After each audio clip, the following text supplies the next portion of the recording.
Good evening, everyone. So my name is Nigel Cross, and I'll be talking today about ImageEn Imaging Library. Okay. So the agenda tonight, I'll quickly talk about me, a little bit about ImageEn, then I'll do an ImageEn demo project whereby in 5 minutes I'll attempt to create a browsing and editing application, and then give it another 5 minutes, add some annotations functionality. And if there is time later on, I'm not sure how long I'm supposed to present for, but if there is time, then I can talk about the XE7 threading functionality, T-task, Parallel 4, which I've been playing around with and are quite fun to use. Okay. Why are we not scrolling? Okay, so firstly about me. I started out doing development, you could say, as a teenager using a ZX Spectrum, creating games and writing in BASIC. But after that I pretty much moved away from programming and pursued business and marketing until the 90s, when as a hobby I thought I would create an application. I was into photography and I couldn't find a image application that let me add keywords and classify my photos. So I thought it would be fun to create one, and didn't know anything about programming at the time, but my brother introduced me to Delphi, and so I created my first Delphi application and sold it as shareware.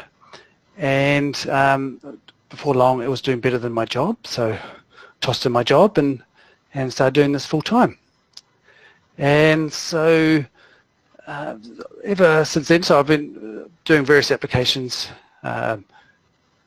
mailing list software, slideshow software, that sort of thing, and I've always used ImageEn Imaging Library, and I just used it to add imaging functionality to my software, but also needed to, because I needed extra features, I would always contribute code back to the project.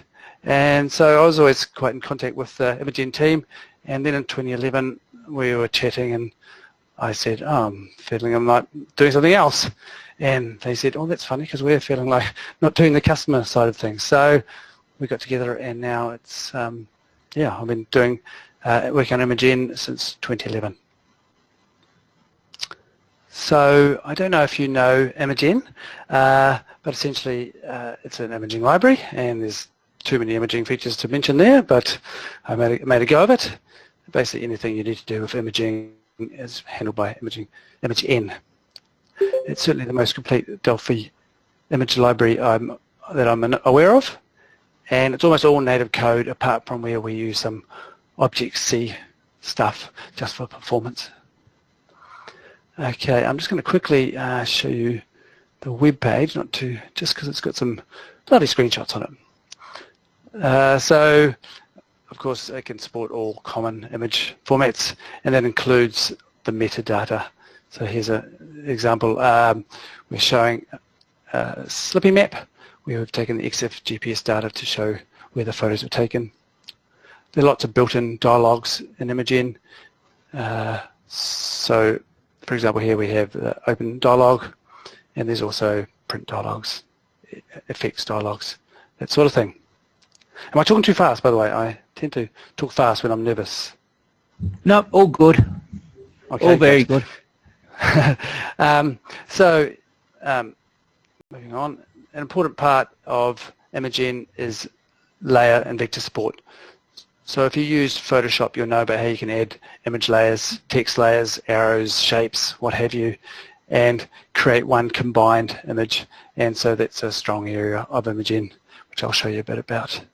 And you can it includes editing, polygons and that sort of thing, 100 built-in shapes, etc. Right. So yeah, I'll show you this bit later. Here's some of the tools that are available, interactive tools. We've got brush tools. Here's a clone tool, and lots of built-in effects, color effects, image effects, editing, what have you. And then of course it supports Twain acquisition, WA, cameras, scanners, but also tablets and phones. Okay, thumbnails. And just one final plug while we're here. We also have an add-in for ImageEn, which we call iVision, and it's essentially a vehicle where we can bring some popular open source libraries and make them easier to use within Delphi. So, for example, we have OCR, which is the Tesseract engine, barcode, facial recognition, blobs, image searching, what have you. Right, so moving on. So basically on that web page, which is www.imageen.com, we have over 100 compiled demos, so you can just run them straight away just to test particular functionality.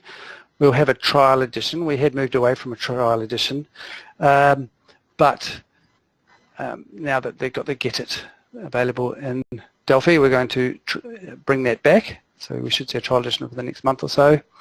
Of course, if you're interested in it, just email me and ask for the Anzac discount. You know, I'm always open to people saying, "Oh, I'd like to speak to," or, you know, Flattery in general always works with me. So there's my email address, nigel@xq.com. Okay, so now to the front of it. So as promised, I'm going to try within 5 minutes to create an image browsing and editing application. I'm just going to show a couple of the editing tools that I like most. So I'm starting with a blank form. I'll just cut in there for a second. The reason why I used ImageEn in the first place was I'm a bloody lazy programmer, and so I needed something that would just display images. So in a hospital, they take photos of trays and instruments, and then at the same time, they could then drop captions on and do all the annotations. So for me, what you're about to do now is probably the reason why I bought it in the first place.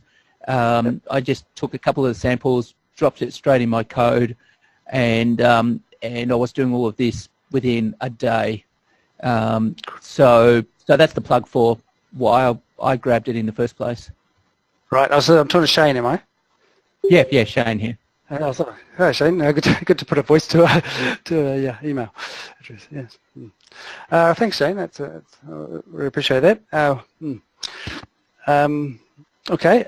So let me just try and reproduce what Shane's just promised you. Okay. So first, I'm going to add on a thumbnail component.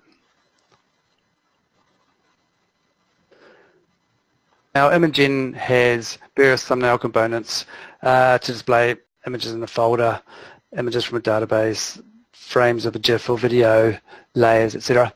In this case, I'm just going to show a folder.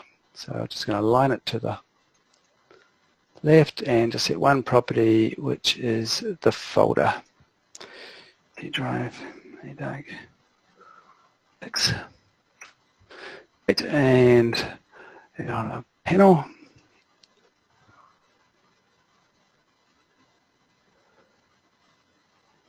The caption, line it to the right.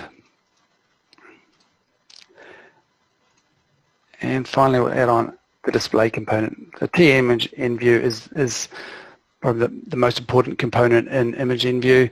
In ImageEn, it's basically the display, editing, selection component. Okay, put that there. And probably I'm going to set here, I'm going to set the zoom filter. By default, it doesn't use one, and zoom filters make it look much better when you zoom in or out. And I'm going to use fast linear, which is a nice balance between quality and speed. The other thing I'm going to set is auto shrink, so large images are don't need to be zoomed in. Okay, and the only thing we need is on image select, I'm going to load the image.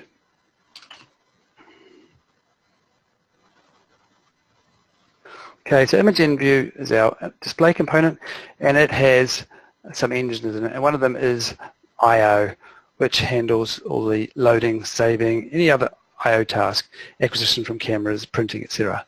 So here we go. Load from file, and we're just going to load the file name, pass its index. Voila. Okay, so there's what we have a browsing application. I'll just run that, make sure it's working. And I have to bring it over to the other screen for you. Oh, it would be better if we'd... There you go, and so there we have our browsing application. That took 2 minutes. Now we need some editing functionality.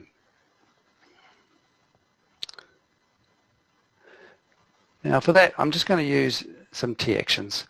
ImageEn has hundreds of T actions, and basically they make it a lot quicker to add the functionality that you want. I'm just going to add a few here.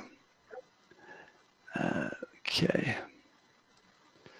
So I'm going to add on my favorite ones, which is the crop tool and the clone tool, and I'm just going to add on some undo and redo functionality so I can show you changes.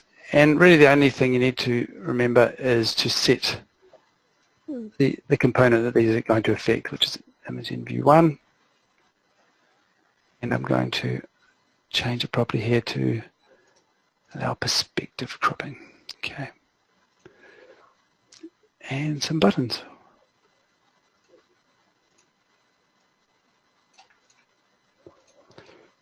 1, 4, 5.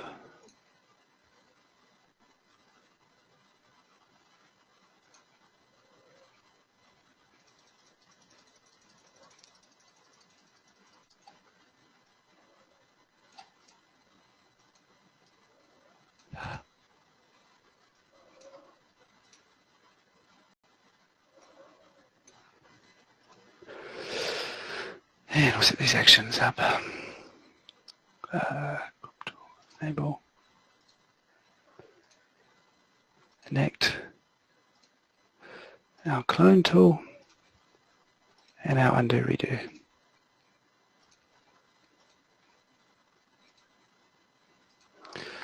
And one last thing, by default it doesn't support multiple undo redo, so we're going to have to add that. Where are we?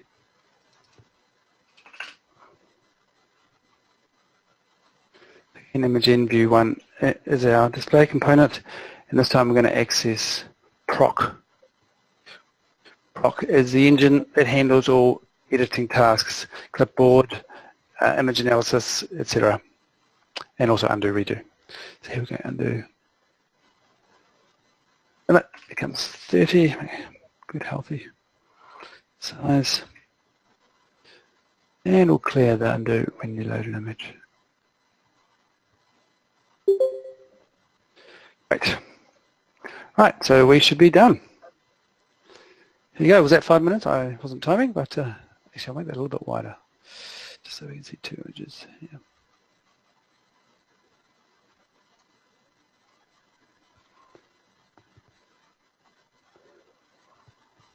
Okay, there we go. Alrighty. So let me give you some examples. So here we have some building in Auckland, and I'm going to show you one of the interactive tools. So there's quite a few interactive tools. Just make it common editing function much quicker to implement. So we've got rotation, cropping, that sort of thing. So this time I'm just going to do a standard crop. Maybe let's say we want to get rid of that horrible red border. Just do that. Crop to selection. Done. There you go. But we can also do a perspective crop, which is one of my favorite things. So you can see this building has got some horribly distorted walls here, and so I'm going to try and straighten that up. Coming nice and horizontal here. Not horizontal, sorry, parallel to the walls.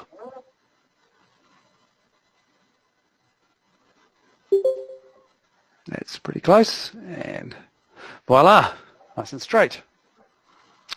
And let's say we want to get rid of that disturbing area at the top there. Get rid of that like that. There we go. That's our clone brush. And in fact, what we might do is get rid of this whole top floor, which is kind of ugly. Oh, too close to the edge there.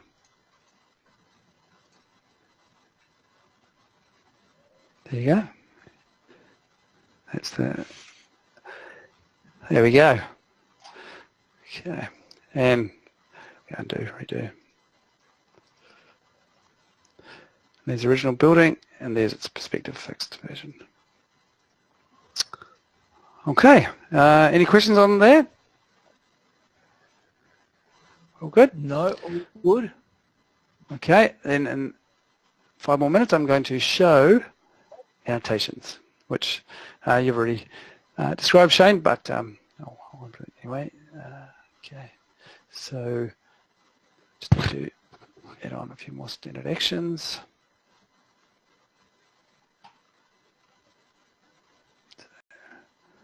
Image layer, shape layer, text layer, polyline layer, and properties dialog.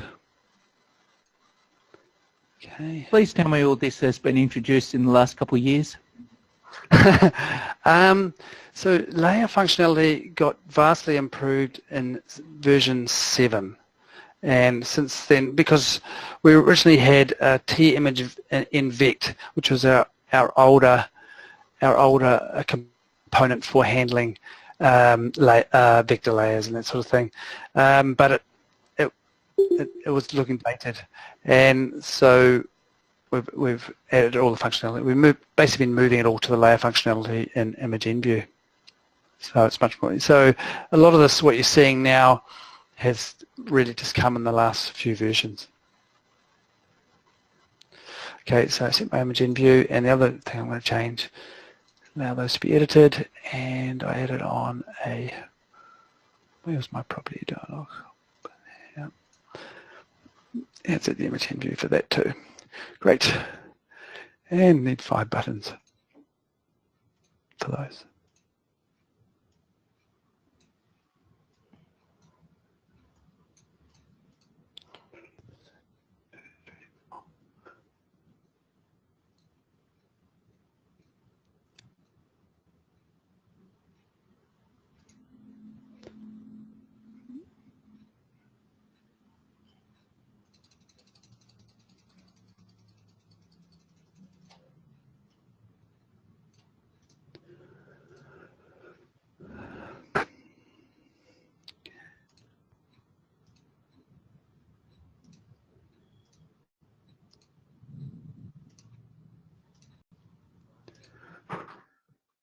Layers, one more, polyline, and finally the properties dialog. Right, here we go. Now, within 5 minutes, I've added the annotations functionality.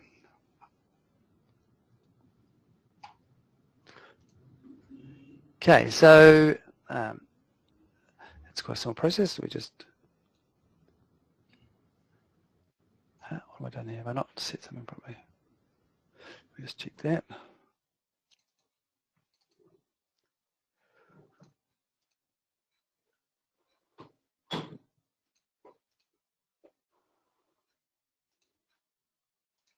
Oh, that's right. Forgot one thing, and that is you don't want the base layer, which is the background layer, also known as layer 0, to be selectable. Otherwise, all we're doing is selecting that layer.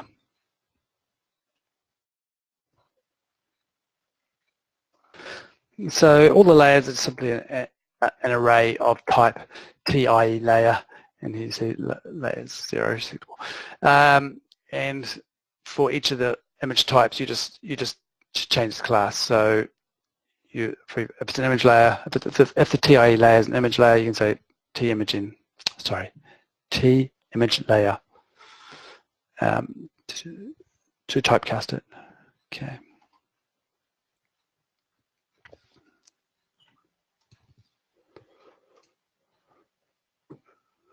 Right, this time, so I'm lucky, there you go. And it's popped up, our dialog.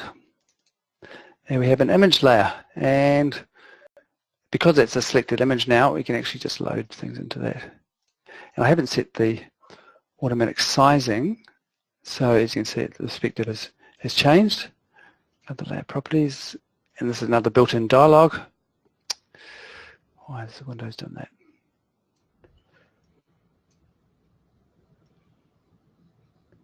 and we just restore its size, restore its aspect ratio.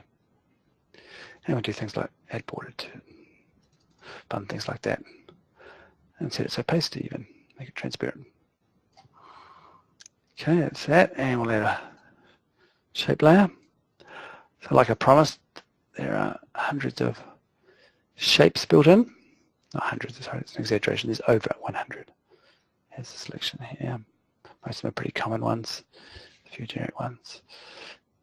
Okay, let's add on a cheek cutter. Get a nice gradient fill. Not blue, no thank you.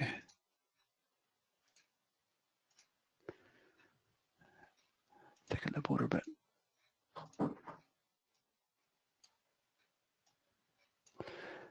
And of course we can add text layers too, common one.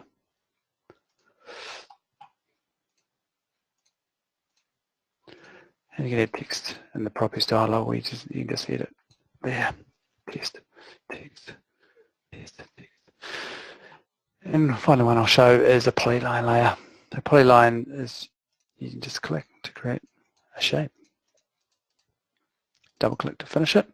Now here it's not closed, so it's an optional, and here, so let me just close it like that. To improve the style a bit. Go to gradient fill. And of course you can edit that as you like to, including, this is a new feature for you, Shane, curves. There you go. And yeah, so that's how easy it is to add annotation functionality. Now this could be saved to a PSD format, Photoshop format, or output to SVG for the web, where you can just merge it to create just a normal JPEG, etc. Okay, how was that for timing? Did I come in under time? Any questions on that? I'll make a couple comments. So for me, my application is just a database application. So all the images just get loaded from files straight into the database. I've got absolutely no idea what format you're saving them in. But for me, the magical bit was once they were loaded in, all this annotation stuff just magically happened over the top of it. So for me, it allowed the customer to put in instructions. So here's a photo of an instrument tray. Here's the special instructions. Make sure that this has been dismantled. Make sure this isn't missing or whatever. So in my application, rather than having an instruction sheet, you just have a photo with a couple comments on it, an arrow. The yellow highlighting tool is a really cool one, where you can just put a square around an instrument and just highlight it. So they were the things that my customers could do straight away, all for the sake of 5 minutes development. Yep. What's blown me away though is none of that action lists existed when I did it. So I'm going to have to go back and drop all of that back into my code. Yeah, well, I mean, even if you're not retrofitting the action list, I actually just copy a lot of the code. Sorry, I shouldn't say like that. A lot of the functionality, a good example of the functionality is reading the code that's in the actions dialogues, even if you don't use the actions functionality, and the actions units, I should say. Gosh, yeah. Yeah. Okay. Any comments this end? Yep. What versions of Delphi does this run on? Oh, which versions of Delphi do you run on? Well, we cover pretty much everything as far back as Delphi 5. We did a customer survey probably a year ago now, and I was surprised that there's so many people using older versions, and so yeah, we still support Delphi 5. I'd be impressed if anyone's using an older one than that. I personally, Delphi 3 was my first one, but that's no longer supported, I'm afraid. I know a lot of people are still on Delphi 7. My development partner, he swears by Delphi 7. So yeah, I personally prefer Berlin. And Nigel, there's no FMX support in this, it's VCL only, is that the case?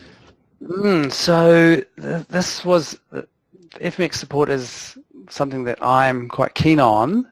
I don't know if you're aware, but last year we did a Kickstarter campaign just to kind of get an idea of whether there was sufficient interest in the FMX version. It wasn't, I thought we weren't asking a huge amount, just basically trying to get a feel of it, but it didn't quite meet our goal, and so far that's on the back burner. Something I'm quite sad about, but I'm sure if FMX continues to grow, then it'll come. Just not. We won't have an ImageEn version in the next little while anyway. With the Firemonkey one, I backed it. Unfortunately, not enough others did. From my personal opinion, the future of most apps is going to go mobile, and so if you look at what mobile apps are and what they really leverage on is the integration of the camera and audio into, basically it's everyday life into your app. And so what you're doing here, to be able to drop that into an app would have been absolutely spot on. So before you mentioned phones as being one of your data sources, like one of your image sources. Acquisition sources, yep. How hard is it to implement? So if I wanted to, so I haven't done it yet, allow someone to pick up a phone, take an image and have that drop straight into my app. Is that now quick and easy? Yeah, so the technology that's used to connect to phones is WPD, and basically what we're doing there, and then that's the same functionality you see when you use Windows Explorer to browse phone directories. And so, I mean, it's relatively easy to implement in ImageEn because ImageEn provides a generic access to all those sources. So whether it's Twain or WA or WPD, then you don't need to know that. It's just considered an acquire source, and it handles that. So from that perspective, it's reasonably easy to access, I think, implement. Yeah. When I first started developing, I think the standard camera would have been about a 1.5, 2 megapixel camera, and practically that's the size of your normal computer screen. But now my customers are using 10 megapixel cameras, and so the side effect from that is they can take a photo of a tray of instruments and then zoom down to look at the serial number on an individual instrument on a tray. So from that point of view, you're talking about phones nowadays with a standard of a 10 megapixel camera, and if you can automatically drop that straight into your app, the zoom function is then absolutely amazing. Yep. Yeah. So please try the all acquired demo. Then it's on the website, and yeah, I find WPD is not the quickest at acquisition. Yeah, it's an ImageEn and a Windows Explorer, but yeah, it works quite seamlessly. So what sort of applications are your customers using it for? Well, that's a good question. It's quite a variety. From the ones we see or we get feedback about. Yeah, I mean, a lot of people, they're only using 10% of the functionality. They need the display or the image conversion or just the wide image support, and they don't use 90% of everything else. But then there's people who make slideshow type presentation type things. Yeah, I can't say I've done a huge survey on that. It's actually been an interesting survey question. We're overdue for a survey. if you not taking my voice yet, then I mean, I'd like to. I don't know how many people have tried the XE7 functionality, T-Task, Parallel 4, that sort of thing for. Well, okay, threading. before you head off on that, then let's a couple of questions, Jason, in regards to where are you heading in terms of development with the product? Okay, so yeah, that's that's $1 million question. A year ago, I would have said we'd be moving more and more to devoting our time to Firemonkey, but really at the moment we're spending a lot of time on this layer support that you're seeing, and recently I've been doing a lot of performance improvements. I mean, it's quite a mature product, so yeah, it's a valid question. What do you keep adding? This product's been around for 18 years now, and so it's always a challenge of what to add. That's why we value customer feedback. You know, we have a user voice page where people give us their input. Are you at the stage where augmented reality is a possibility? Though that's really then jumping across to mobiles, but in terms of video processing.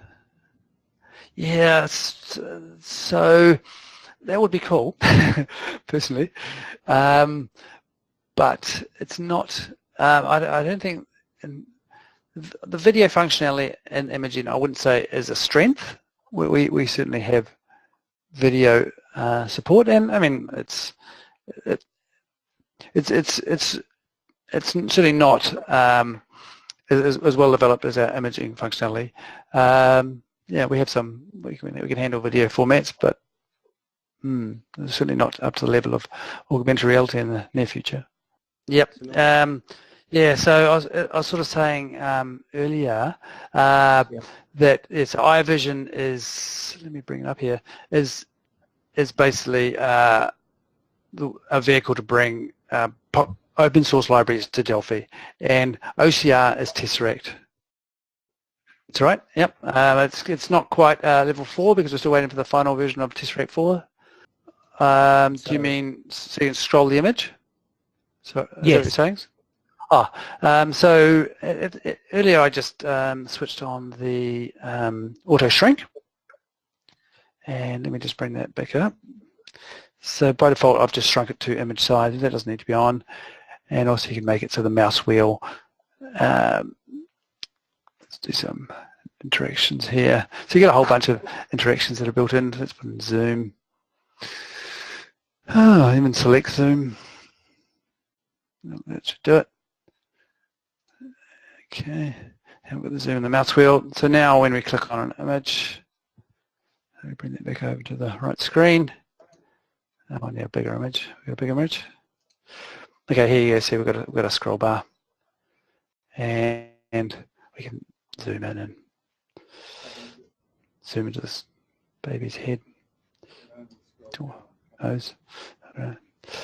What have you? There you go. So there's your scroll bars.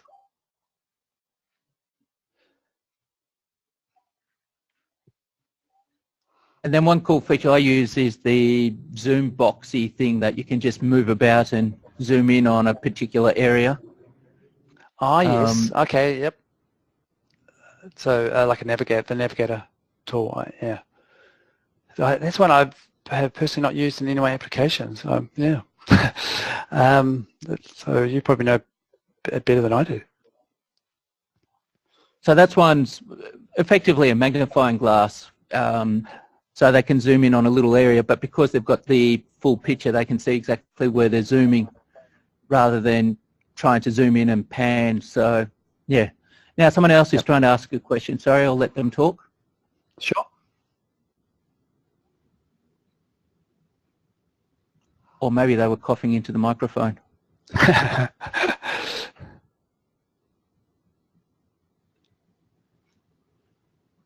What's the best demo to run to see all the features? Oh, okay. So let me bring up the demo page. I personally think the PhotoEn demo is, for the most part, for our demos, we've tried to keep them simple, not tried to pack too much into each demo. But if you go down to the full applications, this one here has quite, oh sorry, not that photo edit, this one here, PhotoEn, has quite a lot in it. So yeah, I mean, all these applications are fully compiled, and you just run them straight from the web page. Where is that paired? Right in. The question was, is the source available? What's been really cool is that every single demo, you've got the executable and then you've got the full source code. So for me, I just ripped the form out and dropped it straight into my application, and that was it. Yep. Yeah, it's the way I like it when I have third-party libraries. Yeah. Is the source code library available, or just the demos? Oh, absolutely. Yeah. Sorry. I'm a firm believer that source code is the best documentation, and so the source code is certainly available, and so just recently we've provided a non-source code version for the people who want a bit of a bargain. Yeah. So I mean, as I said, it's about 95% pure Delphi. What's the pricing? So for a single user, it's $400, $399 US, and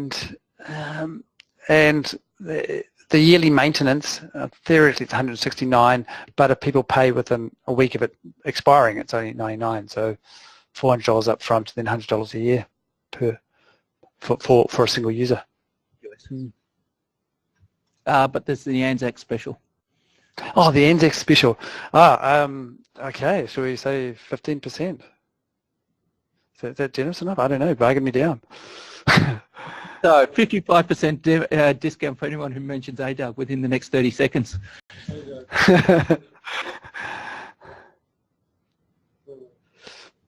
Whereas I'd have to say the strength is, being able to just take everything and drop it straight in your app. And so the comparison in terms of time saving just is absolutely astronomical. So so if you're doing imaging, there's really, it's a no-brainer. I have an application where basically you're going to show a map, which is going to be a prison, and you'll show all the people moving around. Sorry, can you come back closer to the mic? So the app would be where you have a floor plan of a prison, and then you see the people moving around the prison. Is that the prisoners or the No, guards? it's actually guards. So you'd see the guards moving around the facility. So are these just little sprites? Are the guards sprites, or are we talking about actual real-time video? What are we saying here? Little sprites. Oh yeah, you could just do that with a bunch of image layers and just change their positions. Yeah.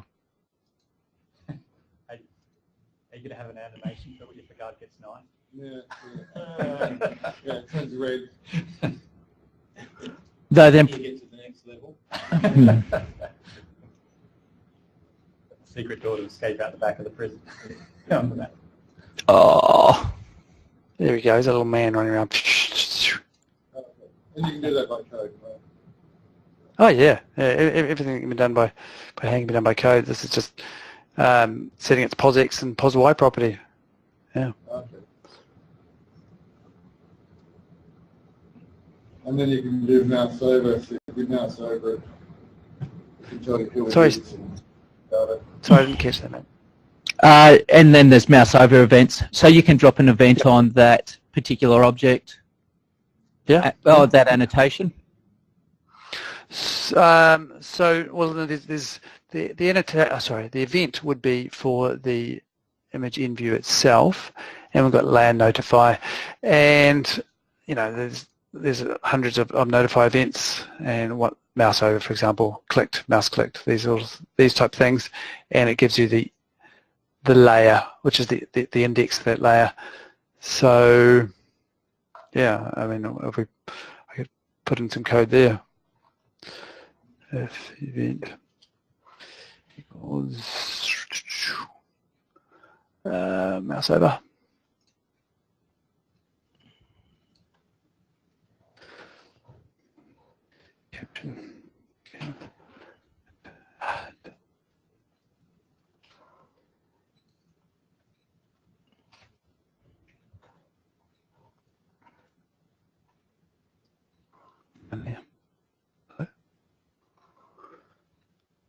Oh, God, I ran back into it.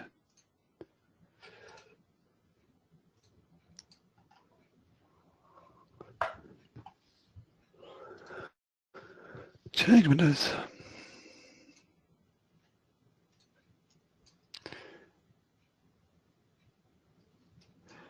And see as we're hovering over the image, it's layer 1, layer 0 the background, layer 2 the right image.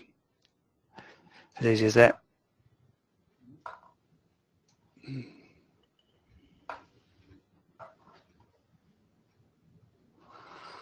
Okay. Any other queries?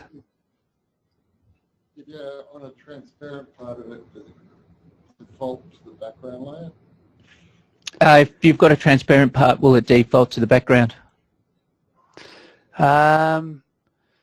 If you're on a transparent, yes, it will. Yep. Well, is the actually event even called? The event's not called if you hover over. If you hover over the background. So the layer 0, the background defines the boundaries of the image, so to speak. So, but you could have a transparent. I mean, I don't have a transparent image here, but. So if you go over the corner of the circle where it's transparent, will it be triggering? So in this situation, it considers the whole layer. So you can see that even though I'm not on the visual part, but that could actually easily be changed. Yeah, if that's something needed, it's not really an issue.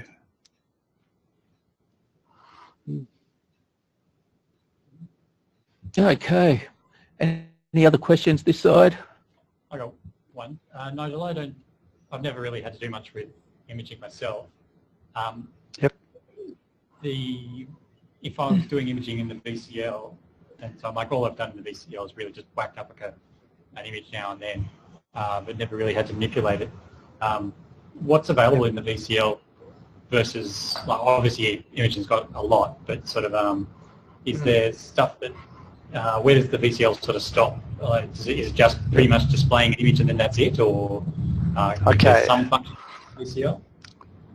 Okay, so I'm going to have to preface what I say because I haven't used these in a long time. Having always had access to ImageEn for so long, I haven't used a lot of the VCL stuff in a while. So I'll just speak on what I know of it. So the equivalent of this ImageEn view is obviously your T image, and it can display images, but as far as I'm aware, there's no further functionality to it. And so yeah, so you've got T image, which is a display component. You've got it can support, VCL supports a number of formats, and I'm not sure what they would be, but certainly they include BMP, PNG, JPEG, but certainly nothing like the wide variety of formats that are supported by ImageEn. And as far as I'm aware, there is not any built-in editing functionality, resizing, rotation, that sort of thing. But again, I would have to say I'm afraid I haven't used those tools for a long time. Well, I guess same question, but from the FMX perspective, like, is there more in FMX? I guess you've probably looked at that one more recently. Yeah, so FMX, certainly there were a lot of display enhancements, rotations and things like that already built in, and there was certainly some formats, wider format support. But again, I don't think there was any editing functionally. Right. Okay. Non-destructive editing. Hey, William, can you give me more detail there? Maybe it means like Picasa, like the Picasa program. I know that one you got to edit the photo, but it was really all you're doing is saving the instructions for how you want it displayed, and the original photo was left untouched. Oh wow, that's quite cool. No, that is not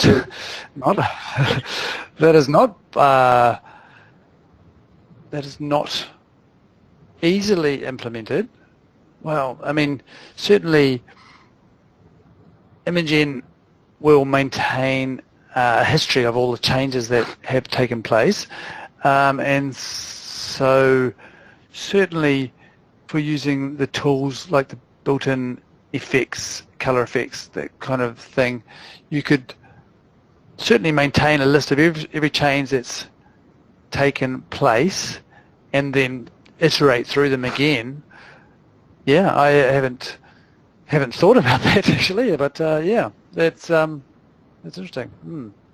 Yeah, well, it was a good feature of Picasa. Unfortunately, as David just said here, Google's since dropped Picasa. Oh, is that right? Oh, okay. Yeah. Picasa was one of my big competitors back in the day when I was selling my image software. My first shareware product. Moving everyone onto the website basically, which isn't anywhere near as good if you've got a large collection. Yeah. Images. Yeah. What about an image library? So you can preload all your images into memory. The question is, what about an image library so you can preload images? Certainly. So this thumbnail control you see here, it is preloading those. Well, there's a whole lot of options available. Basically, you can choose to preload all of them, some of them as they're required, and there's also a non-visual class available, which is the TI multi-bitmap. So I should say that. So another feature of ImageEn is it has its own version of the T-bitmap class, which we call TIE bitmap, and it's a T-bitmap, but with all the features you'd want, all the image formats you want, plus editing, resizing, resampling, saving to image format, metadata support, and further to that, we have TI bitmap for a single bitmap, and we have TI multi-bitmap for a list of bitmaps. And into a TI multi-bitmap, you could preload a whole lot of images. You're about to go into T-Task, which we'll probably talk about background sort of stuff as well. But with the database one, I've got just with the issue, you've got all those nice thumbnails down the side, and then you're displaying one big image. To do that with the database, would you be sucking out all the images first up down the left-hand side so you could be displaying the thumbnails? Or in your data storage, do you have a magical way of storing the thumbnails? Okay. So let's just assume all those images on the left-hand side were 10 megabit images. Yep. Stored in a database. What would you have done? If I was implementing from scratch, I would probably include a small thumbnail field as well. But if that's not possible, and I would have to test it, see if it makes much difference. But otherwise, just load the full image, but use one of the. There's a bunch of features in ImageEn that makes it much quicker to load an image. For example, you can just load a quarter-size one, or you can just load its embedded thumbnail, that sort of thing, to speed up the loading. You could also say, so I've done what you said first up, which is now put two fields in my database, so one for the thumbnail and one for the full-size image. Yep, good. Which then leads on to what you're hopefully about to talk about. I've created the code to convert all the images, but on my test runs against my customers' databases, it's been taking minutes going on hours to convert all the images.